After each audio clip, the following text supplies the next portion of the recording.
귀한 주일과 귀한 아버지의 자녀들을 한 마음으로 또 모으시고 예비하신 모든 하늘의 비밀과 지혜로 저희들에게 공급하실 때 우리의 심령이 또 새로워지기를 이 시간에 기도를 드립니다. 눈에 보이는 것들이 실상이 아니고 보이지 아니하는 것들로부터 모든 것들이 말미암았다고 하신 그 뜻을 믿음과 지혜로 또 알기를 원하오니 주께서 이 시간에도 함께 하심과 또 주의 성령이 우리를 비추어 주심으로 참으로 아버지께서 우리에게 알게 하려 하시는 것을 알기를 소원을 드리고 이로 우리의 오늘이라고 일컫는 날들이 그저 스쳐 지나가는 날들이 아닌 영혼 속에 감추임 바 된 우리들 자신인 것을 다시 한번 깨달을 수 있도록 은혜 허락하여 주시옵기를 바라오며 시작하신 모든 선하신 일이 온전히 또한 마치실 것을 늘 고백을 드리와 모든 말씀을 예수님의 이름으로 기도드립니다. 아멘.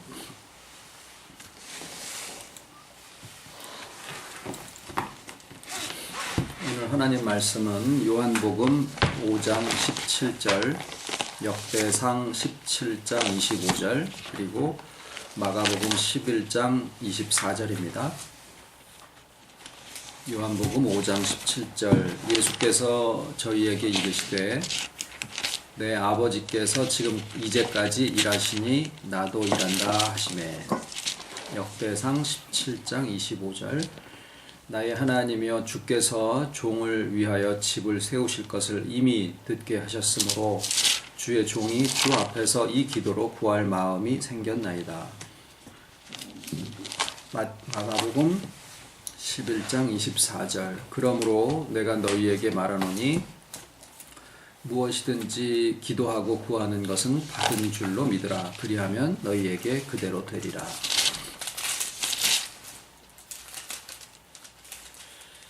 긴 장래가 아니래도 앞으로 되어질 어떤 일들을 우리가 미리 안다면 참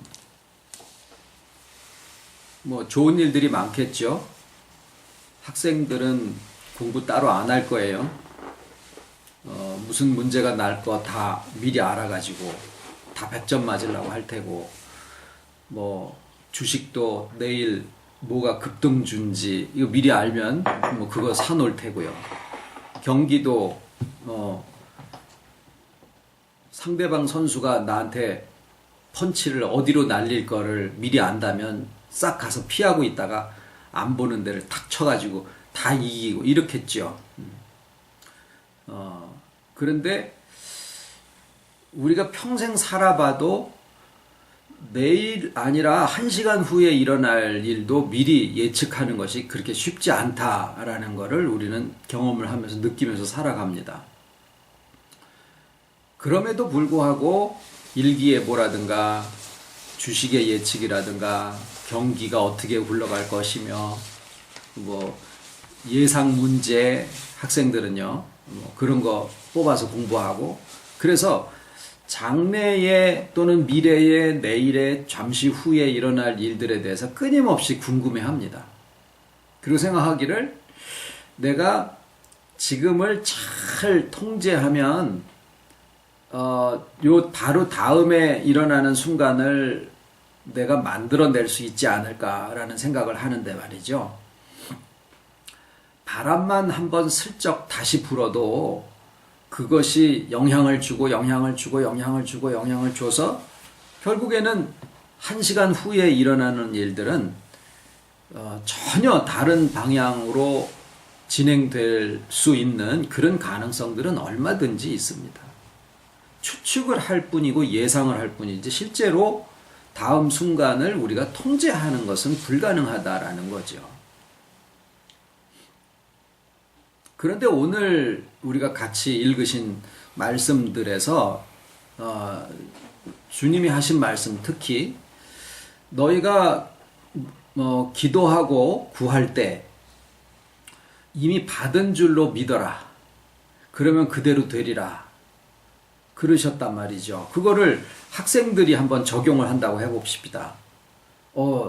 이제 내일이 시험인데, 나는 평균 95점이야. 그리고 확 믿어요. 그럼 그대로 될까요? 안 된다고요. 만약에 우리 주일 학생들이 그런다라 그러면 목사 입장에서 공부를 해야지. 뭐 그렇게 믿고 앉았어. 그러면 안 돼. 근데 딱 오늘 구절은 그렇게 들린다라는 거죠. 저희만 그렇게 들리는 게 아니라 성경을 연구하고 많이 적용하려고 하는 목사님들, 이런 분들도 이 구절을 모르지 않거든요. 그래서 그것을 적용을 하려고 많이 합니다. 그래서 뭘 하느냐 하면은 1년의 계획, 목표 이런 걸 세워요. 그리고 그 목표에 따라서 우리 교회가 이제 올 한 해에는 배가 운동을 합시다. 그래서 뭘 하느냐 하면은 새벽 기도 때마다 가서 배가 우리 지금 교인들이 지금보다 2배로 뻥튀기가 됐을 때 어떤 좋은 일들이 있을까, 이런 것들을 머릿속에서 자꾸 그려봅니다. 청사진을 해보는 거예요. 마치 건축을 하는 사람들이 설계를 하기 전에, 건축을 하기 전에 미리 도면도 그려보고 모형도 만들어보고 뭐 컴퓨터로다가 시뮬레이션도 해보고 그러면서 실제로 들어갔을 때 어떤 모습이 있을까, 이런 것들을 미리 상상해보는 것과 같은 그런 일들을 하면서 이것이 이 예수님의 말씀을 우리가 현실에서 가장 적절하게 적용을 하는 거다라고 그렇게 생각을 합니다. 어떤 의미에서는 그게 꼭 나쁘다고만 할 수는 없는데 굳이 복음적이라고까지 얘기를 하기는 좀 그래요. 왜 그러냐면 그런 일들을 기업체에서 자기 개발 또는 성공학 이런 걸 하는 데서 다 써먹고 있다고요. 보험회사에서도 직원들 데려다 놓고 자, 올해의 실적은 이만큼이 목표입니다. 그래가지고 그걸로다가 막 사람들 믿습니다, 할 수 있다, 뭐 이러고 구호도 외치게 하고 그래요. 오히려 교회에서 뭐 그런 비전을 제시해가지고 목표를 설정을 하고 거기에 아침마다 그렇게 될 줄 믿습니다라고 하는 거나 보험회사에서 직원들 데려다가 그렇게 교육시키는 거나 다를 게 뭐예요? 피라미드 이런 거 하는데 가서 보면은 일정 기간 사람들 모아가지고 그런 사람들을 자꾸 제시를 해주고 또 그런 구호도 외치고 자꾸 믿음을 심어주는 거예요. 그 교회에서 하는 거랑 거기서 하는 거랑 아주 똑같습니다. 다르다고 굳이 할 필요가 없어요. 그런데 그런 것들이 목표를 설정하는 거다라고 하면 아이들이 내가 요번에 시험에 목표를 평균 5점 상승 이렇게 해놓고 공부하는 거랑 될 대로 되라 그래서 하는 거랑 어떤 게 효과적이냐? 목표 세워놓고 하는 게 좋아요. 그러면은 지금의 내가 공부하는 태도, 분량 그거랑 5점 상승하기 위해서 해야 되는 그 분량이랑 비교해서 내가 지금 뭐가 부족하구나, 뭘 더 해야 되겠다, 계획도 세울 수도 있고 거기에 장애가 되는 것은 내가 잠을 좀 줄여야 되겠다, 짜투리 시간을 이용해, 이런 어떤 실행에 대한 계획도 구체적으로 세울 수가 있다라는 거죠. 그러니까 그렇게 동기부여가 되고 나의 생활을 좀 통제할 수 있다라는 점에서는 뭐 그리 나쁜 것 같아 보이지는 않습니다만, 그러면 예수님 말씀이 우리한테 목표를 좀 정확하게 세워라. 왜? 목표라는 것은 앞으로 이루어질 것에 대한 어떻게 보면 자기 최면 같은 거니까요. 그렇게 될 거야, 될 거야 계속 믿으면 뭐 그렇게 될 수 있겠죠. 뭐 그런 식으로 예수님이 우리한테 말씀을 하신 걸까? 마치 그런데 아무리 현재를 열심히 하고 통제를 해도 시험 문제가 어떻게 나올지 잘 모르는 거고요. 어떤 때는 내가 공부한 것보다 더 점수가 잘 나올 수도 있고 못 나올 수도 있고 딱 맞을 수도 있고. 그러면 그 목표는 나의 미래를 본 거는 아니죠. 하나의 목표를 그냥 세운 것뿐이다라는 거죠. 그런데 예수님 말씀을 곰곰이 문자적으로 다시 살펴보면은 뭘 구할 때 그게 된 것으로 믿어라. 그러면 그대로 되리라. 이래 말씀을 하시니까 그 목표를 정확하게 세우라는 말씀을 하는 것 같지는 않아요. 어떻게 들리냐면 마치 이루어진 미래를 미리 알고 지금 현재를 살아가라 라고 하는 것처럼 또 들리더라라는 거죠. 아까 말씀드린 대로 권투 선수가 자기가 할 경기를 미리 쫙 보고 상대방이 펀치를 어디로 날리는 거를 다 외워가지고 샥샥샥 피하면서 거기에 막 잽을 날리고 펀치를 날리고 결국은 이기겠지요. 그러면은 분명히 내가 미리 본 경기는 내가 졌을 수도 있고 이길 수도 있고 그랬을 텐데 그거를 다 공부해가지고 내가 이겼어요. 그러면은 미리 본 미래가 그게 진짜 미래인가 아니면은 내가 그걸 미리 알고 지금 바꿔놓은 그게 내 미래인가 이런 게 이제 헷갈리는 거죠. 그거는 시간 여행을 소재로 하는 그런 영화에서 다루는 단골 소재들이에요. 예수님이 그런 말씀을 하신 걸까요? 미래에 있는 일을 미리 땡겨서 이미 다 이루어진 거니까 그걸 알고서 현재에서 해라. 이긴 싸움을 하는 것 같은 그런 담대함, 확실함 이런 것들을 가질 수는 있겠죠. 미래의 실패에 대한 두려움 같은 거는 좀 이렇게 제거해 버릴 수도 있겠죠. 이런 것들이 지금 요 말씀을 근거로 해서인지 아니면 사람들이 현재를 살아가고 있는 동안에 그냥 사용하고 있는 그런 방법들인지 하여튼 간에 자기 개발 서적 같은 데 보면 그런 것들에 대한 얘기들이 많이 나옵니다.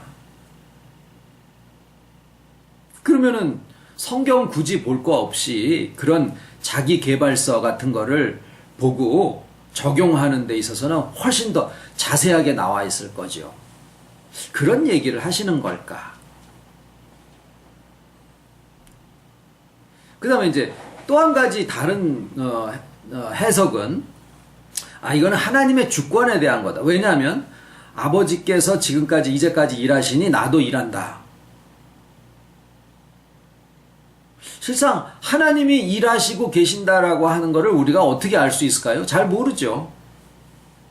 만약에 하나님이 이 일에 대해서 분명히 개입하시고 분명히 여기에 대해서 하나님이 친히 하신다라는 것을 예수님처럼 분명하게 아실 수 있었다라 그러면은 그거에 따라서 하나님이 하시니까 나도 이게 이런 거예요. 하나님이 하시기 때문에 나는 가만히 손 놓고 있는 게 아니라 하나님이 하시는 거를 알기 때문에 나도 열심히 한다. 용감하게 한다. 또 신실하게 한다. 거짓 없이. 그러니까 우리가 보통 하나님의 주권이 일하신다라고 하면 나는 손 놓고 방관하는 자세로 있어야지 되는 것처럼 착각하는 경우가 있는데 오히려 예수님의 말씀은 그게 아니라 하나님이 아버지께서 뭔가를 하시니까 그거를 확신하는 만큼 내가 더 열심히 하고 최선을 다해서 할 수 있다. 그렇게 얘기하신 것에 약간 차이점들은 발견할 수가 있습니다. 하나님의 주권으로 이야기를 하는 부분에서는 거기에서 굳이 우리가 그건 아니다, 기다 이렇게 얘기하려고 하는 부분은 없어요. 근데 문제는 하나님이 과연 예수님이 아신 것처럼 아버지가 일하신다라고 하는 것을 우리가 얼만큼 알 수 있겠느냐라는 거죠. 내가 지금 시험 공부를 하는데 여기에 하나님이 관여하실지 또는 냅두실지 또는 성적이 좀 안 나오게 해서 내 코를 바짝 납추려고 하시는 건지 내가 어떻게 아냐고요. 이도 저도 다 하나님의 뜻일 수 있다라는 거죠. 그러니 어디다 대고 하나님이 하신다라고 내가 거기를 결정을 해서 거기에 맞춰서 일할 수 있느냐. 실질적으로 우리 삶에 들어가서 보면은 하나님의 뜻을 정확하게 알 수 있는 것이 참 어렵다라는 것이 우리의 생각이에요. 그래서 열심히 하려고 하는 것보다 먼저 여기에 하나님의 뜻이 있습니까 없습니까를 놓고 고민하는 경우가 훨씬 더 많습니다. 그러면 오늘 말씀으로 다시 돌아가서 세 번째 말씀에 보면은 내가 너에게 말하는 무엇이든지 기도하고 구하는 것은 받은 줄로 믿으라. 그리하면 너희에게 그대로 되리라. 다윗이 주께서 나의 하나님이여 주께서 종을 위하여 집을 세우실 것을 이미 듣게 하셨으므로 주의 종이 주 앞에서 이 기도로 구할 마음이 생겼나이다.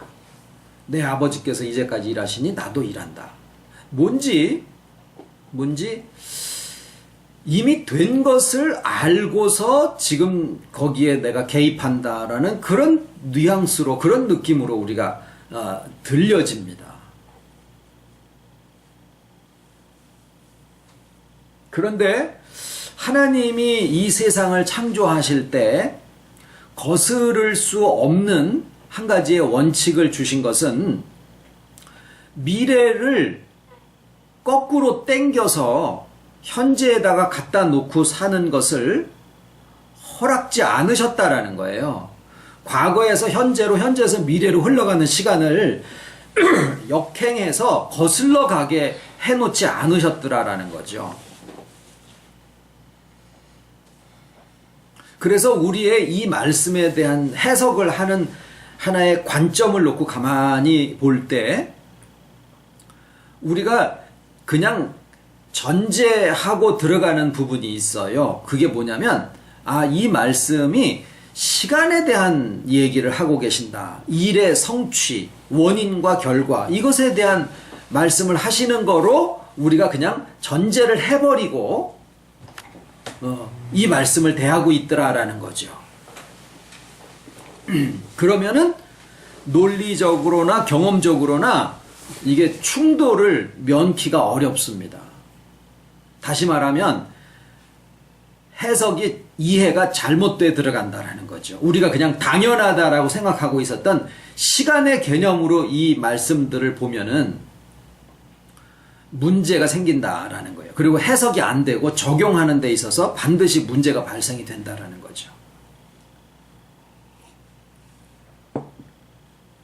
그러면 이 말씀을 물론 여기에 세 구절뿐만이 아니라 이런 류의 말씀들을 쭉 다 찾아가지고 보면 거의 대부분이 시간적으로 장래의 것을 끌어당기는 것과 같은 그러한 느낌으로 들려집니다. 아닌 게 아니라. 그래서 옥수수를 껍질째 먹으면 안 되고 껍질을 벗겨서 먹듯이 말씀도 문자적으로 그냥 다 씹어 먹는다고 해서 그것이 꼭 양식이 되지 않는 경우가 있다. 그 말씀을 자꾸 드리는 이유가 그렇습니다.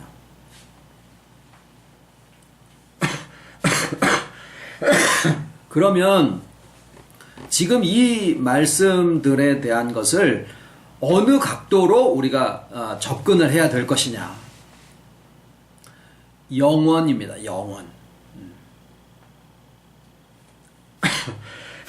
주님은 결국 사건을 놓고 어떤 정보나 시간에 대한 개념을 놓고 말씀을 하시는 게 아니라 구속에 대한 말씀을 하시는 거다라는 거예요. 즉 거기에 무엇이 적용이 되느냐, 영에 대한 개념이 여기에 관건이다라는 거예요. 영은 말씀드렸죠. 우리의 인격의 본질이지만 시간의 흐름 속에 존재하는 게 아니라 영원이라는 세계 속에 있다라는. 그래서 실상 예수 그리스도만 하나님이시면서 사람인 정말 이해할 수 없는, 오직 복음을 들어서 믿음으로 그것을 받아들이는 믿음의 은혜로 우리에게 주신 선물로 그렇게 우리가 받아들이는 인식인데, 예수님에게 적용된 하나님이시면서 사람이라고 하는 그 부분이 오직 예수님에만 적용되는 게 아니라 우리가 우리 자신을 복음적으로 이해를 해 가다 보니까 우리 자신도 말이죠, 영원이라고 하는 하나님의 존재와 이 시간을 흘러가면서 우리가 경험하고 알 수 있는, 내가 지금 나이가 뭐 57세야 이런 거 있잖아요. 시간적인 개념이죠. 거기에 살고 있는 내 자신과 이 두 가지가 공존할 수 없는데 이게 하나의 인격이다라고 하는, 마치 예수 그리스도에게 적용되는 그런 이해가 우리 자신에게도 적용되어지고 있다라는 거예요. 그게 나 자신을 아는 하나의 방법이에요.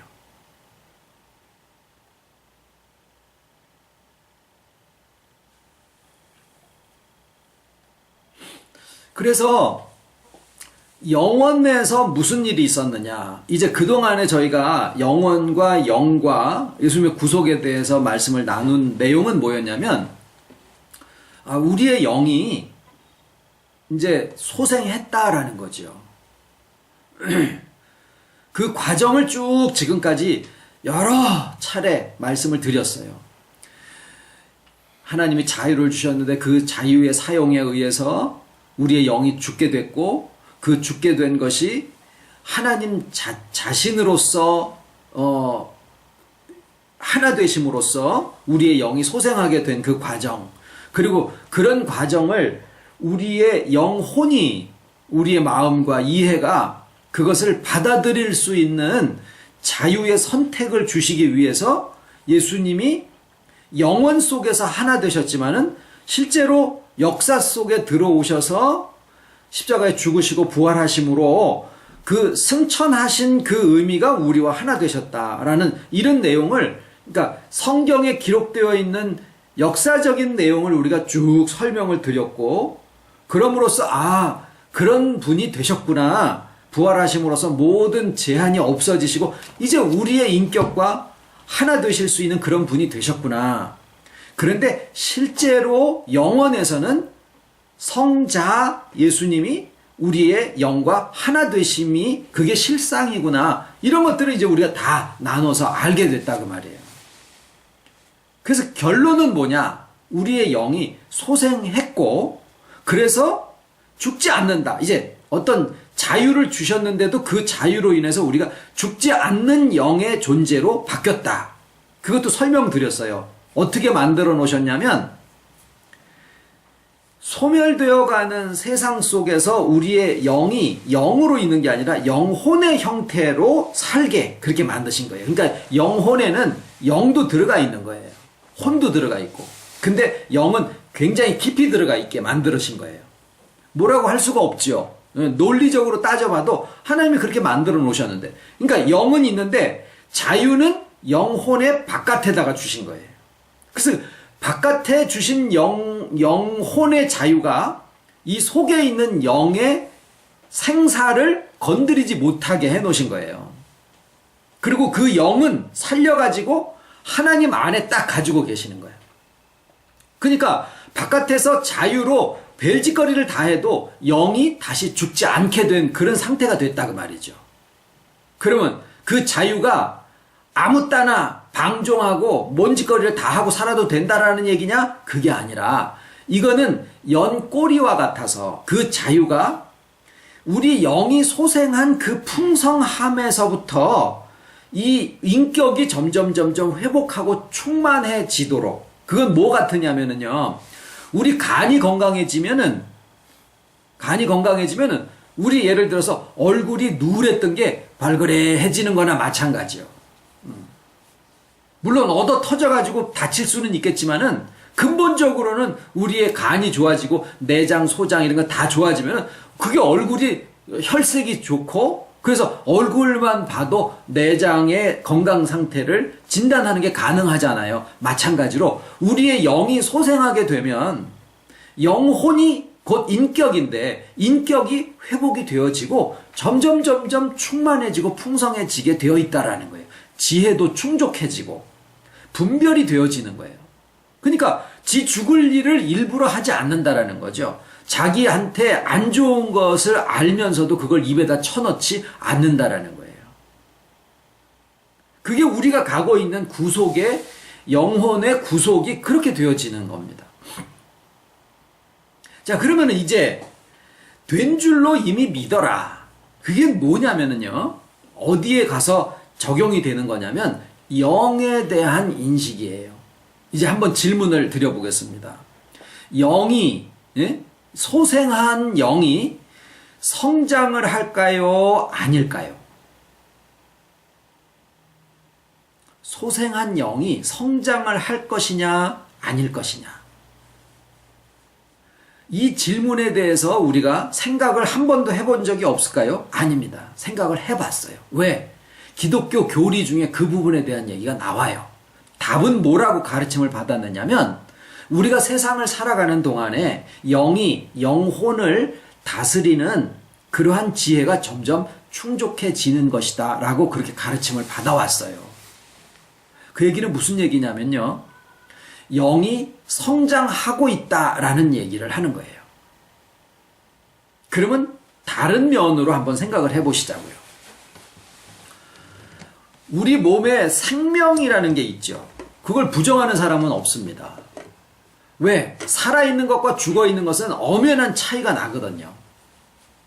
사람이 눈, 코, 입, 귀, 손발, 내장이 다 있는데도 딱 죽으면은 의사가 자, 지금 사망 시각 몇 월 며칠 몇 시입니다. 그리고서 사망 진단을 딱 해버려요. 그리고 보재기 덮어버립니다. 왜? 눈, 코, 입, 귀, 손발, 내장 다 있는데 뭐가 없어서 그래요? 생명이 없다라는 걸 확인하는 거예요. 왜? 생명이 보이나요? 아니죠. 생명이 있을 때에 눈이 어떻게 되고 뭐 호흡이 어떻고 뭐 심장 박동이 어떻고 이런 것들을 종합적으로 해서 이 사람은 생명이 떠났다라고 하는 진단을 하는 거죠. 어디 갔을까요? 생명이. 몰라요. 의사가 몰라. 그 생명이 어디로 가긴 갔는데 어디 갔는지를 몰라. 정확하게 얘기하면 생명이 뭔지를 몰라. 뭔지 알면은 만들고 어디로 갔는지를 알면은 잡아서 거기다 집어넣으려고 할 거예요. 근데 모르니까 있고 없고만 아는 거예요. 그런데 그 생명에 대한 얘기를 한번 해보시자고요. 생각을. 이런 생각을 해보지를 않았기 때문에. 몸은 성장한다? 알아요. 성장하다가 정점을 지나서 그 다음에 점점 쇠퇴한다. 마음의 성숙함은 어떨까요? 죽을 때까지 계속 성숙해지고 현명해지고 지혜로워지는 부분이 있어요. 그게 영혼이라고 합시다.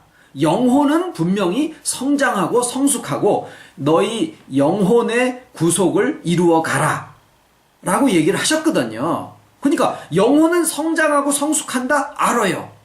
그러면 우리 안에 있는 생명은 자랄까요? 생명이 있음으로 자라는 거지 생명 자체가 자라는 것은 아니다라는 거예요. 어린 나이에 생명이 더 충족할까요? 어른의 생명이 더 충족할까요? 똑같아요. 어린 아이의 생명이라고 어른의 생명보다 모질한 생명일까요? 절대 그렇지 않습니다.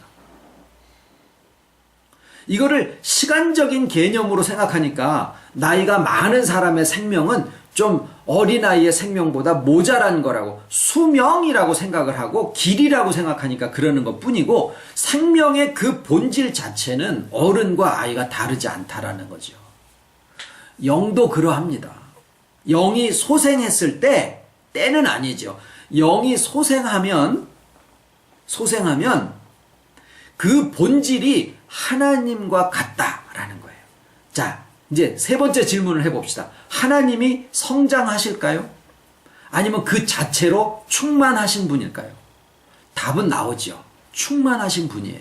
하나님은 성장하시는 분이 아니다라는 거예요. 마찬가지로 우리의 영도 소생함으로써 충만한 존재다라는 거예요. 이게 우리가 바뀌어져야 되는 생각이에요. 엄청난 생각의 전환입니다. 왜? 우리는 이미 충만해진 영혼의 작용 속에 있다라고 하는 거거든요. 이거는 우리가 영혼이 우리의 마음이나 지혜나 생각이나 이런 것들이 뭔가를 잘 할 때, 뭔가를 선택을 잘하고, 뭔가 훈련을 잘하고, 기도를 열심히 하고, 이해를 많이 하고, 지혜가 더 많아질 때, 우리의 영도 같이 성장을 해 나가는 거라고 그렇게 착각된 잘못된 가르침 속에 있다가 보니까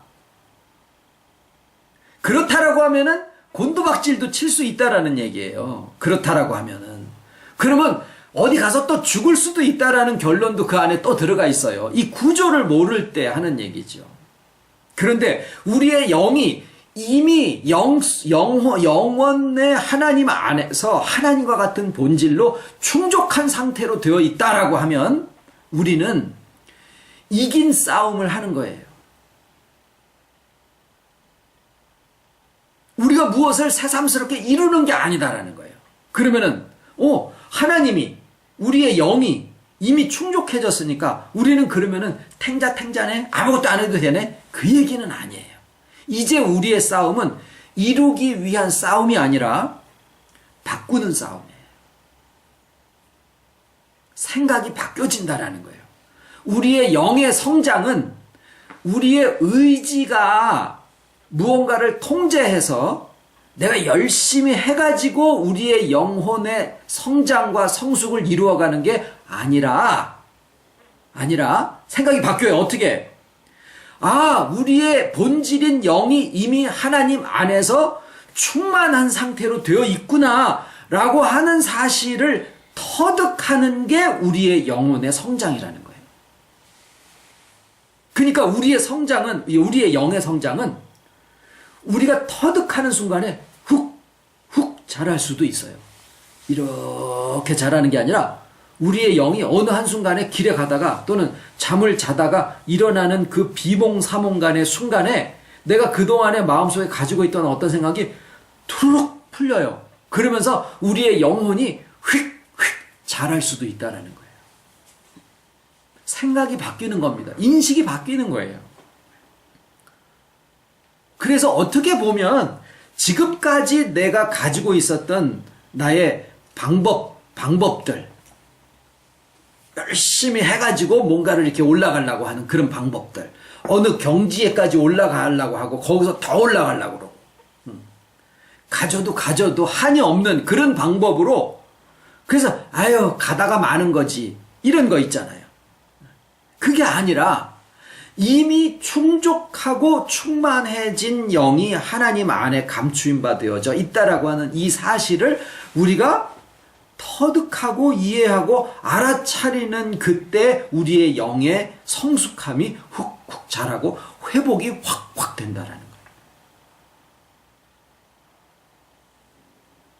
그래서 이미 된 줄로 믿어라. 그거는 구원을 이루어 가라라는 말과 마치 상충되는 것처럼 들려지지만 우리가 그동안에는 너희의 구원을 두려움으로 이루어 가라라고 하니까 자꾸 뭘 했어요? 혈기 죽이는 거, 자존심 꺾는 거, 세상의 욕심 버리는 거 이런 방법론으로 바깥에서 안의 거를 통제하는 거라고 생각을 해왔다라는 거예요.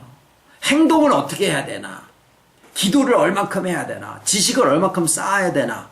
이런 거로 생각을 했는데 그 말씀의 뜻은 맞아요. 그 말씀에 두려움으로 너희의 구원을 이루어 가라? 무슨 얘기예요? 내가 살아가는 것만큼 나의 영혼이 성숙해진다라는 얘기예요. 그런데 그 성숙함의 방법은 바깥에서 안으로 들어가는 게 아니라 내 안에 하나님 안에 감추어진 그 영이 이미 충만한 상태로 되어 있다라는 사실을 내가 알고 깨닫고 터득해질 때 우리의 영혼의 성숙함이 훅훅 이루어진다라는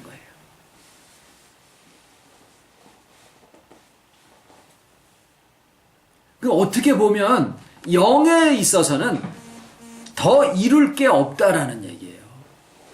왜? 이미 다 충만해져 있기 때문에. 이제 우리에게 남은 것은 뭐예요?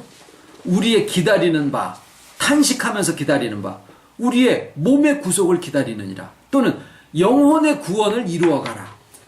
우리가 이 땅에 살고 있는 동안에 터득하는 거예요. 이루는 게 아니라 터득하는 거다라는 거죠.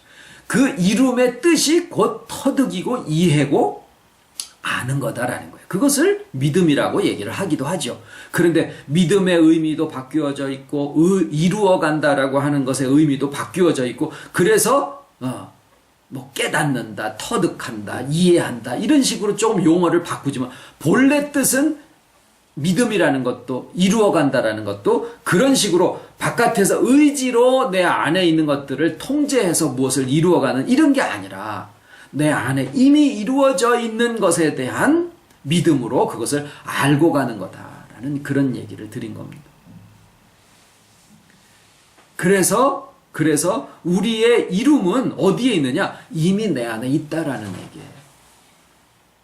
이것을 자꾸 우리가 상기하고 이것을 우리가 끄집어내서 책임질을 하듯이 몇 장 몇 절 어저께 설교가 무슨 뜻이었지? 이런 것이 책임질이 아니라 말씀을 책임질한다라는 말은 내가 들은 설교를 자꾸 되뇌인다라는 뜻이 아니라 여러분 안에 계신 말씀, 여러분 안에 이미 성취된 주와 내가 하나 되어 있음, 이것을 자꾸 끄집어내서 생각해보고 그것을 또 되새겨서 먹을수록 우리의 영혼의 구원이 점점 성숙해져 간다는 그런 의미입니다. 주님 가르치신 게대로 아니죠. 그냥 잠깐 기도드리겠습니다. 하나님 아버지 감사드립니다. 영원에 대한, 하나님에 대한, 우리 영에 대한 비밀의 지식을 또 저희들에게 알려주시고 결코 진리가 멀리 있지 아니하여서 바로 내 안에 그 복음과 진리가 계심을 알려주셨사오니 지식에 의함도 아니요 의지에 의한 것도 아니요 오직 모든 것들이 다 각자 자기 안에 이루어져 있다라고 하는 사실을 터득함으로 우리의 영혼의 성숙과 구속이 이루어져 가는 참 놀라운 은혜의 복음을 저희들에게 허락하여 주심을 감사를 드립니다. 점점 더 새롭게 알아가기를 소원을 드리고 지혜를 구할 때 풍족하게 주시고 꾸짖지 아니하신다고 하셨사오니 하늘 우리 아버지께서 이 모든 것들을 허락하실 때 감추려고 하심이 아니고 드러내서 알게 하려 하심인 것을 알고 우리의 지금까지 알고 있었던 모든 방법론에서부터 벗어나 이제 참 주께서 우리 안에 하나 되심의 그 축복과 그 풍성함이 어떤 것들을 날마다 주시는 날들 동안에 또 되새기고 책임질하여 그 안에 충족하게 또한 이루어질 것을 감사를 드리와 모든 말씀을 예수님의 이름으로 기도드립니다. 아멘.